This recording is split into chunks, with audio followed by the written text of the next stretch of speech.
Hello दोस्तों, नमस्कार। मैं विष्णु कुमार आप सभी का अपने यूट्यूब चैनल के इस वीडियो पर हार्दिक स्वागत करता हूं। दोस्तों, आज के इस वीडियो में हम लोग जानने वाले हैं कक्षा 10 के गणित विषय का जो पहला चैप्टर है वास्तविक संख्या, उसके प्रश्नावली 1.2 के तीसरे क्वेश्चन के सॉल्यूशन के बारे में। तो आइए बिना देर किए स्टार्ट करते हैं अपने आज के इस वीडियो क्लासेस को।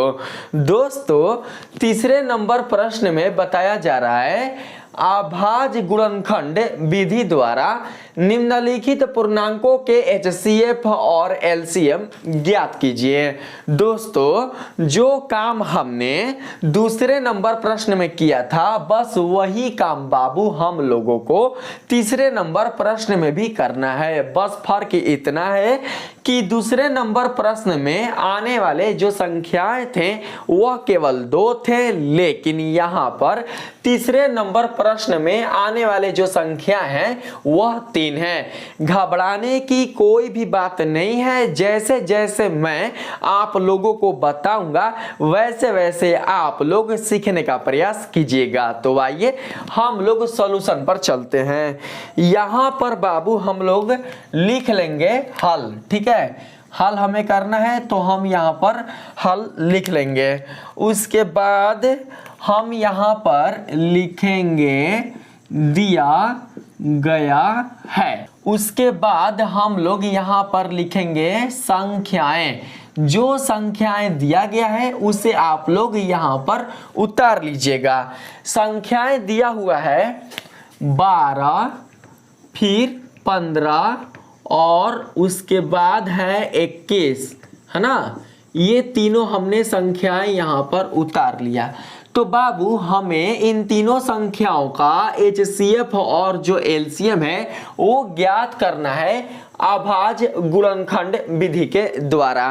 तो यहाँ पर बाबू हम लोग लिखते हैं चूंकि अभाज्य गुणनखंड विधि से। उसके बाद हम लोग यहाँ पर लिख लेंगे बाबू 12, फिर नीचे लिखेंगे 15। ठीक है, आप बराबर उसके बाद नीचे लिखेंगे 21। ऐसे 21 लिख लेंगे आप बराबर। अब देखो बाबू, यहाँ पर हम लोग 12 का अभाज्य गुणनखंड करेंगे तो सिंपल है, आप लोग कर सकते हैं ना। 12 का जो अभाज्य गुणनखंड होगा वो क्या होगा, देखिए सबसे पहले आप लोग 12 को ऐसे तोड़ दीजिए, 6 दूनी 12 होता है। फिर 6 को तोड़ दीजिए, 2 तिया 6, यानी कि 12 का जो अभाज्य गुणनखंड होगा वो होगा 2, 3, 2। तो हम इन तीनों अभाज्य संख्याओं को गुणनफल के रूप में आरोही क्रम के अनुसार सजा देते हैं ना। तो यहाँ पर बाबू लिखेंगे 2 गुना 2 गुना 3 हो गया। ठीक है, यहाँ पर बाबू लिख दीजिए आप लोग ऐसे। देखिए 2 कितना है तो 2 को है, तो हम लोग ऐसे लिख लेंगे 2 का पावर 2 गुना 3। ठीक है, अब यहाँ पर तोड़ेंगे हम लोग 15 को। तो बाबू 15 का जो अभाज्य गुणनखंड होगा वो होगा 3 और 5, 3 5 15 ना।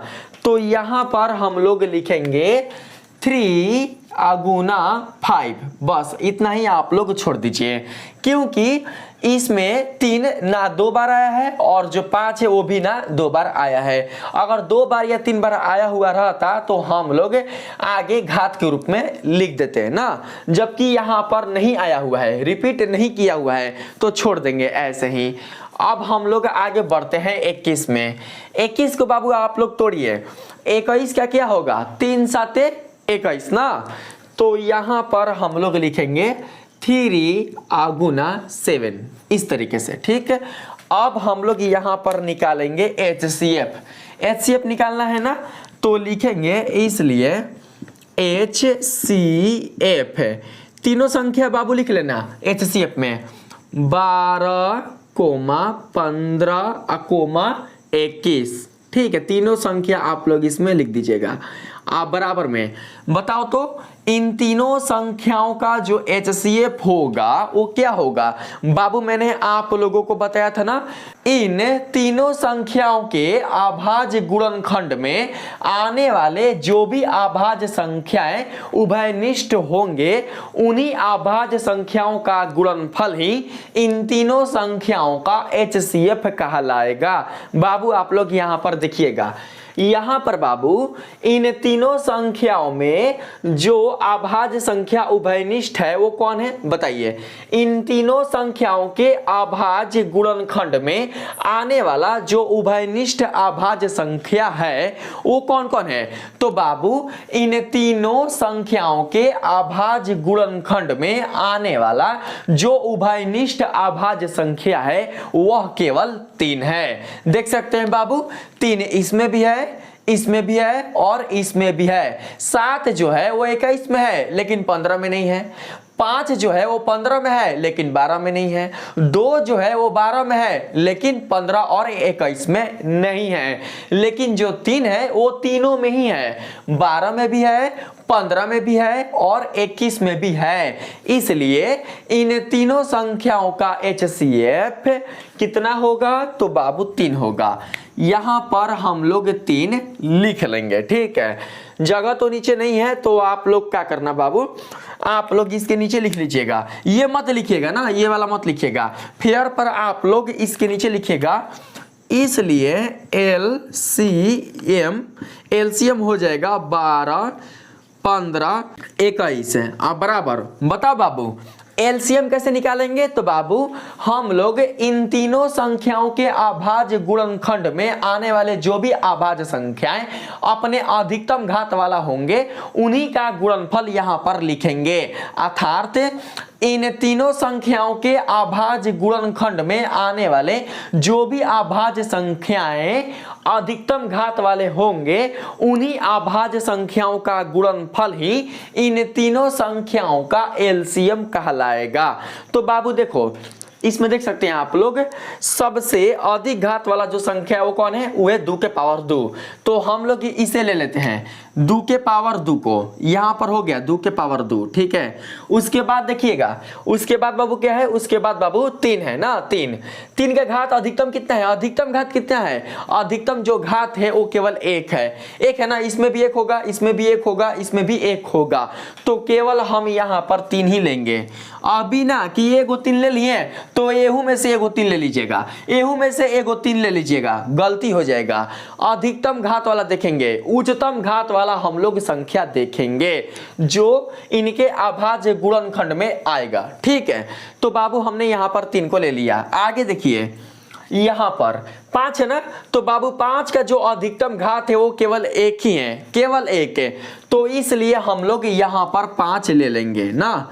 उसके बाद क्या है, उसके बाद 7 है, तो बाबू 7 का जो अधिकतम घात है वह केवल 1 ही है, तो हम लोग यहां पर 7 भी ले लेंगे। समझ रहे ना मैं आप लोगों को क्या बता रहा हूं, मेरे कहने का मतलब ये हुआ कि इन तीनों संख्याओं के अभाज्य गुणनखंड में आने वाले जो भी अभाज्य संख्याएं अपने अधिकतम घात के स्वरूप में होंगे उन्हीं अभाज्य संख्याओं का गुणनफल इन तीनों संख्याओं का एलसीएम कहलाएगा। तो बाबू हम लोग यहां पर इन सभी अभाज्य संख्याओं का गुणनफल निकालकर एलसीएम का मान निकालेंगे, ठीक है। करते हैं 2 दूनी के 4, 4 तिहाई 12, 12 5 60 और 6 7 42, 420 कितना आएगा, 420। यही हो जाएगा एलसीएम। चलिए आ गया, अब बढ़ते हैं आगे किस पर, तो अगले प्रश्न पर। तो बाबू हम लोग क्या करेंगे, यहां पर 2 नंबर में लिख लेंगे दिया गया है, ठीक है। 2 नंबर यहां पर दे देते हैं। उसके बाद संख्याएं, और जो संख्या बाबू यहां पर क्वेश्चन में दिया गया है उसे आप लोग ऐसे उतार लीजिएगा, ठीक है, जैसा मैं आप लोगों के सामने उतार रहा हूं। यहां पर उतर गया, ठीक है। अब बाबू क्या करते हैं, यहां पर लिखते हैं चूंकि अभाज्य गुणनखंड विधि से लिखेंगे 17 बराबर, फिर उसके बाद 23 बराबर, उसके बाद फिर है 29 बाबू ये तीनों को तीनों जो संख्या है ना, ये स्वयं ही आभाज्य है, ये स्वयं ही आभाज्य है। 17 आभाज्य संख्या, 23 आभाज्य संख्या, 29 आभाज्य संख्या। तो उस स्थिति में हम लोग केवल ऐसे लिखेंगे, देखिए ऐसे 17 गुना 1, 23 गुना 1, 29 गुना 1, ऐसे लिखेंगे। ठीक बाबू। तो अब आप बताओ इन तीनों संख्याओं का जो HCF होगा वो क्या होगा, बताइए तो बाबू। देखिए हम यहां पर लिखते हैं, इसलिए HCF तीनों संख्या को बाबू आप लोग यहां पर लिख लेना, 17, 23, 29। HCF क्या होगा, तो बाबू इन तीनों संख्याओं के अभाज्य गुणनखंड में आने वाला जो भी अभाज्य संख्या उभयनिष्ठ होगा उन्हीं का गुणनफल इन तीनों संख्याओं का HCF होगा। तो बाबू इन तीनों संख्याओं के अभाज्य गुणनखंड में आने वाला जो उभयनिष्ठ अभाज्य संख्या है वह केवल 1 है। देख सकते हैं कौन है बाबू, तो केवल और केवल 1 है। इसलिए इन तीनों संख्याओं का जो HCF होगा वो होगा 1। तो बाबू एक चीज आप लोगों ने क्या सीखा, एक चीज आप लोगों ने ये सीखा, 2 या 2 से अधिक आभाज्य संख्याओं का जो HCF होता है वह केवल 1 ही होता है। आप 2 ले लो, 3 ले लो या फिर आप अनंत ले लो, सभी आभाज्य संख्याओं का जो HCF होता है वह मात्र केवल 1 ही प्राप्त होता है। ठीक है। अब बात करते हैं हम लोग यहाँ पर LCM का। बाबू LCM बताया ना मैंने आप लोगों को, LCM कैसे निकालते हैं। LCM बताइए आप लोग जल्दी, LCM कैसे निकलेगा बाबू बताओ तो। यहाँ पर हम लोग देखेंगे इन तीनों संख्याओं के अभाज्य गुणनखंड में आने वाले उच्चतम घात वाले अभाज्य संख्याएं कौन कौन से हैं। तो बाबू इन तीनों संख्याओं के अभाज्य गुणनखंड में आने वाले उच्चतम घात वाले जो अभाज्य संख्या हैं वह बाबू केवल और केवल 17, 23 और 29 है। 17 का जो अधिकतम घात होगा वो केवल 1 ही होगा, 23 का जो ज्यादा से ज्यादा घात होगा वो केवल 1 ही होगा, 29 का जो ज्यादा से ज्यादा घात होगा वो केवल 1 ही होगा। तीनों संख्याओं के अभाज्य गुणनखंड को लेना है आपको LCM के लिए, लेकिन ध्यान रहे कि इन तीनों संख्याओं में आने वाले हम लोग उन्हीं अभाज्य संख्याओं को LCM के रूप में लेंगे जिनका घात अधिकतम होगा। अगर बाबू मैं जो आप लोगों को बता रहा हूं उसे अच्छे से समझ जाते हैं तो कभी भी आप लोग अपने एग्जाम में गलत नहीं कर सकते हैं। ठीक है। तो यहां पर हम लोग लिखेंगे 17 गुना 23 गुना 19 है ना, नहीं 29 है, 29। तो यहां पर हम 29 को लिख लेते हैं, गुना करते हैं तीनों को, क्या मिलेगा बताइए तो। गुना करेंगे तो 23 को 17 से गुना कीजिए, 17 के 21 के खास लगा 2, 7 3 14, 14 2 हो जाएगा 16, 23 से कम 23, 1 1 6 3 9 2 1 3, 391 को हम लोग गुना करेंगे 29 से, करते हैं 29 से गुना, 9 एकम 9, 9 9 81 के 81 लगा 8, 9 3 27, 27 से 3 30 5 35 हो जाएगा, 2 एकम 2, 9 दूनी 18 का 88 लगा 1, 3 दूनी 6 के लिया 7, 9 फिर 2 1 3, 8 5 13 के 3 हासिल लगा 1, 7 3 10, 1 हासिल लिया 11, हो जाएगा 11,339, यही हो जाएगा आंसर। ठीक है बाबू। यहाँ पर जो तीसरा नंबर प्रश्न है उसका सॉल्यूशन हम लोग इसी में कर लेते हैं। ठीक है, आप लोग ध्यान से समझिएगा, इसी में कर लेते हैं। ठीक है, क्योंकि जगह तो बाबू है ना। यहाँ पर लिख लेते हैं 8, फिर लिख लेंगे 9 और अगला कौन है 5। ये तीसरा नंबर है ना, तीसरा नंबर, ध्यान दीजिएगा। चूंकि अभाज्य गुणनखंड विधि से ऐसा लिख लेंगे और यहाँ पर बाबू हो जाएगा 8, फिर हो जाएगा 9, फिर हो जाएगा 5, बराबर बराबर बराबर। तोड़ेंगे, तोड़िए तो अभाज्य संख्याओं के रूप में तोड़ना है। ठीक है, तो लिखेंगे यहाँ पर 2 दूनी के 4 और 4 दूनी के 8, यानी कि यहाँ पर आ जाएगा 2 का घात 3। 9 का बाबू तोड़ेंगे तो 9 को तोड़ेंगे तो आ जाएगा 3 के 9 ना, इस तरीके से। तो बाबू हम लोग क्या करेंगे, यहाँ पर लिख लेंगे 3 के पावर 2।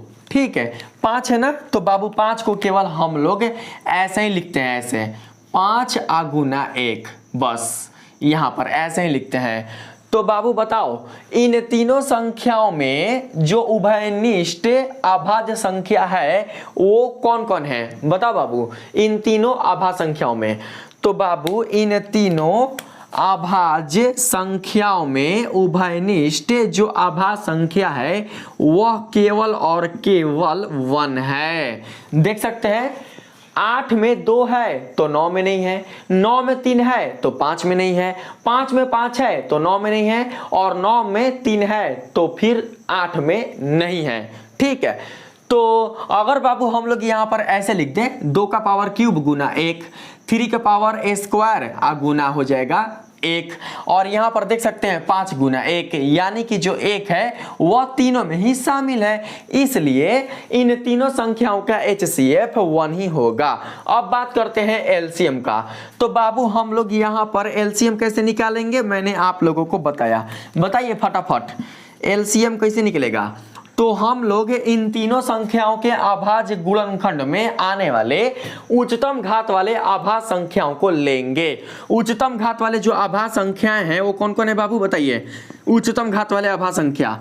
तो देखिए एक हो जाएगा 2 के पावर क्यूब, ये वाला उच्चतम घात वाला है, तो लिखेंगे यहाँ पर 2 का पावर क्यूब, उसके बाद 3 का स्क्वायर, तो यहाँ पर लिखेंगे 3 का स्क्वायर गुना, उसके बाद कौन है 5, केवल 5 है ना, तो बाबू हम लोग यहाँ पर 5 ले लेंगे, गुना करेंगे, कितना आएगा जी, गुना करेंगे तो 2 दूनी के 4, 4 दूनी के 8 है, और फिर तितरी के 9, 8 9 72, 72 को 5 से गुणा करेंगे, तो 72 को 5 से गुणा करेंगे तो 72 कहाँ हो जाएगा, अरे 2 5 10 की 0 हाथ से लगाए, 1 7 5 35, इसलिए 36, 360, और यही हो जाएगा आपका आंसर। बाबू यहाँ पर आंसर 360 आ रहा है जो कि गलत है, 360 नहीं होगा। देखिए यहाँ पर बाबू मैंने गलत किया है, आपकी किताब में यहाँ पर 25 दिया गया है ना, 25 बाबू आप लोग डाल लेना, 25 दिया गया है, यहाँ पर हो जाएगा 25, ठीक है।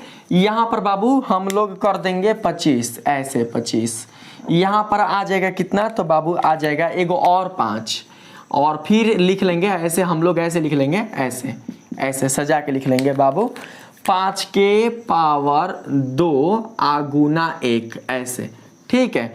तो बाबू यहाँ पर क्या हो जाएगा, यहाँ पर 5 का स्क्वायर हो जाएगा।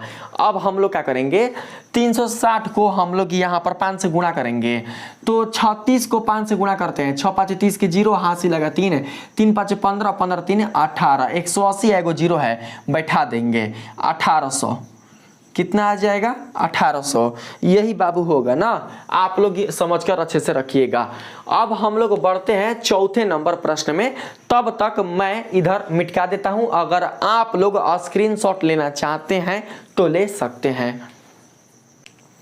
तो बाबू अब हम लोग बात करते हैं यहाँ पर 4 नंबर प्रश्न में, ठीक है। यहाँ पर बाबू 4 नंबर प्रश्न में बताया जा रहा है HCF 306,657 = 9 दिया है, एलसीएम आपको बताना है कि एलसीएम का मान कितना होगा। बाबू यहाँ पर जो आप 306 और 657 देख रहे हैं ना, यही बाबू दोनों संख्या हैं, इन्हीं दोनों संख्याओं का जो HCF है वो 9 मिला हुआ है, और हम इन्हीं दोनों संख्याओं और इन दोनों संख्याओं के HCF की सहायता से एलसीएम का मान निकालेंगे। तो यहाँ पर हम लोग बाबू लिखेंगे पहले हल, ठीक है, उसके बाद बाबू हम लोग लिखेंगे दिया गया है HCF 306,657 = 9, ऐसे बाबू लिख लेंगे। अब फिर यहाँ पर हम लोग लिखेंगे ज्ञात करना है एलसीएम 306,657 बराबर वाट, ऐसे लिख लेंगे ना, इस तरीके से लिख लेंगे। तो बाबू यहाँ पर हम लोग चलेंगे सूत्र से, लिखेंगे चूंकि सूत्र के प्रयोग से LCM, ठीक, A B बराबर क्या होता है बाबू, LCM A B बराबर होता है A गुना B बटा में HCF A B, यही होता है ना, बताइए। ये मैंने सूत्र आप लोगों को पिछला वीडियो में दिया था, ठीक है। अब बाबू देखो, हम लोग ए के स्थान पर 306 को रखेंगे और बी के स्थान पर 657 को रखेंगे। तो लिखेंगे LCM कितना होगा 306 657 बराबर ए कितना होगा बाबू, ए हो जाएगा 306 ना, तो हम लोग यहाँ पर 306 लिखेंगे गुना बी कौन होगा, तो बाबू बी होगा 657, यहाँ पर आ जाएगा 657। अब बटा यहाँ पर HCF कितना है बाबू, HCF है 9, तो हम लोग यहाँ पर ये HCF पहले से लिख लेते हैं ऐसे, HCF है कितना है 306 657, ऐसे पहले लिख देना तब, ठीक है। अब बराबर में 306 गुना 657 बटा में कितना आएगा बताइए, 9 आएगा ना, HCF का मान 9 आएगा, तो यहाँ पर हम लोग 9 लिखेंगे।